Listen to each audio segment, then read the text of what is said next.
شروع اللہ کا نام لے کر جو بڑا مہربان نہایت رحم والا ہے۔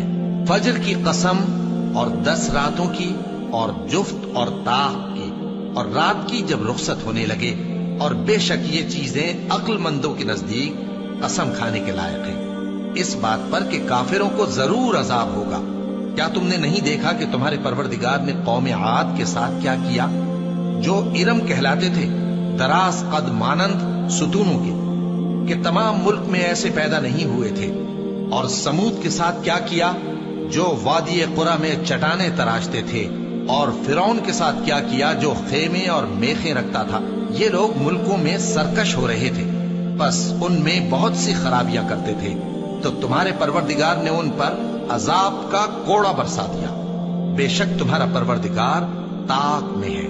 مگر انسان عجیب مخلوق ہے کہ جب اس کا پروردگار اس کو آزماتا ہے کہ اسے عزت دیتا اور نعمت بخشتا ہے تو کہتا ہے کہ میرے پروردگار نے مجھے عزت بخشی، اور جب دوسری طرح آزماتا ہے کہ اس پر روزی تنگ کر دیتا ہے تو کہتا ہے کہ میرے پروردگار نے مجھے ذلیل کیا۔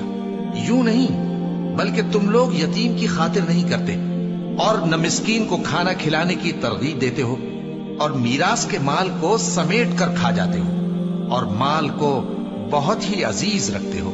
یوں نہیں، جب زمین کوٹ کوٹ کر برابر کر دی جائے گی اور تمہارا پروردگار جلوہ فرما ہوگا اور فرشتے قطار در قطار آ جائیں گے اور دوزخ اس دن سامنے لائی جائے گی، تو انسان اس دن سوچے گا، مگر اب سوچنے سے اسے فائدہ کہاں مل سکے گا؟ کہے گا کاش میں نے اپنی اس زندگی کے لیے کچھ آگے بھیجا ہوتا، تو اس دن نہ کوئی اللہ کے عذاب کی طرح کا عذاب دے گا اور نہ کوئی اس کے جکڑنے کی طرح جکڑے گا۔ اے اطمینان والی جان، اپنے پروردگار کی طرف لوٹ چل، تو اس سے راضی، وہ تجھ سے راضی، سو تو میرے خاص بندوں میں شامل ہو جا اور میری بہشت میں داخل ہو جا۔